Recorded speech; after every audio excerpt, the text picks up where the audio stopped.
Heavy sigh. Why did the employee bring a ladder to work? Because he heard the job was up and coming. But after climbing endless corporate ladders, all I got was a view of more deadlines.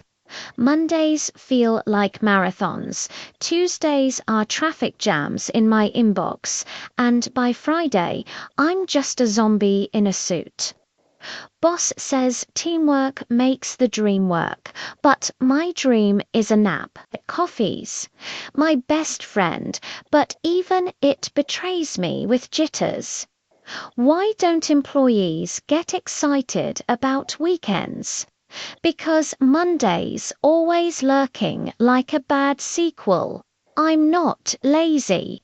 I'm on energy saving mode after 9 to 5 turned into 24/7s. If work was a sport, I'd be the MVP of burnout. Remember, folks, the light at the end of the tunnel is probably just another meeting invite. Another sigh. Slower, this time it's a funny thought, isn't it? We spend so much of our lives chasing this idea of success, climbing that ladder. But what's at the top? For many of us, it's just a higher vantage point to see the next mountain of work. Every single day feels like a rerun of the day before. The alarm goes off, a jolt of panic. You hit snooze, a tiny rebellion. Then it's the frantic rush, the commute that eats a piece of your soul, and you land at your desk. The battlefield. The computer hums to life, and with it, the endless stream of notifications, emails, messages, calendar alerts, each one a tiny paper cut on your sanity. They talk about work-life balance like it's some mythical creature you can just capture if you try hard enough. But for me, the line has blurred so much, it's basically invisible.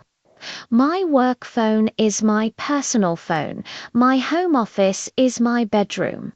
The ping of a new email at 10 p.m. sends the same jolt of adrenaline as the morning alarm.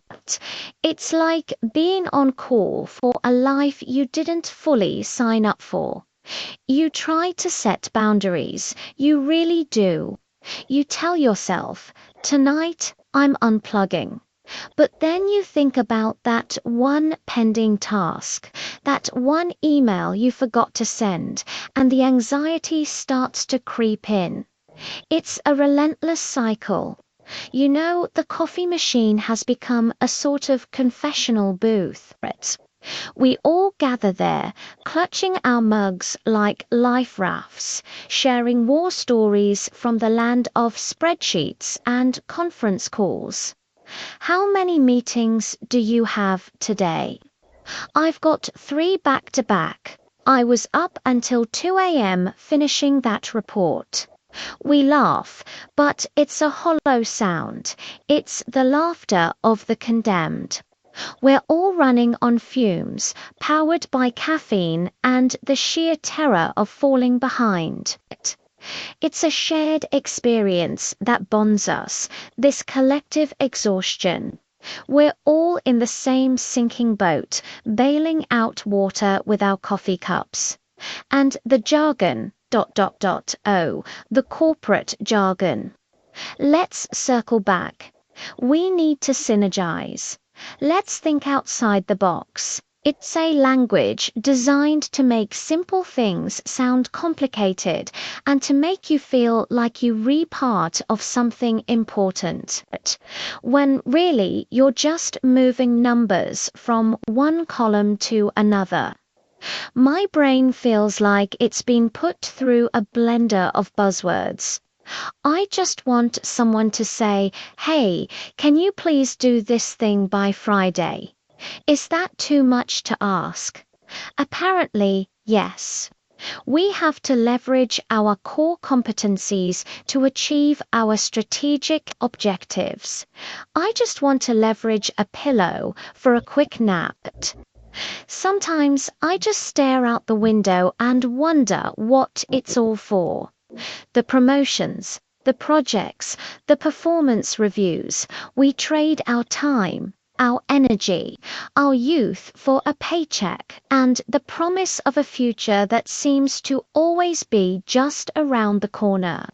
We miss out on sunny days, on time with family, on hobbies that used to bring us joy.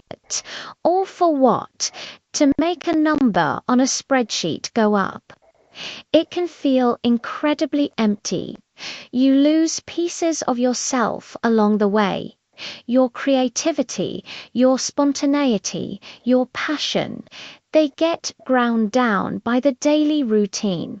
But here's the thing. If you're feeling this way, you're not alone. So many of us are. It's a silent epidemic of burnout. It's okay to admit you're tired. It's okay to feel overwhelmed. Recognizing it is the first step, and it's so important to talk about it, to seek out help, whether it's from friends, family, or a professional.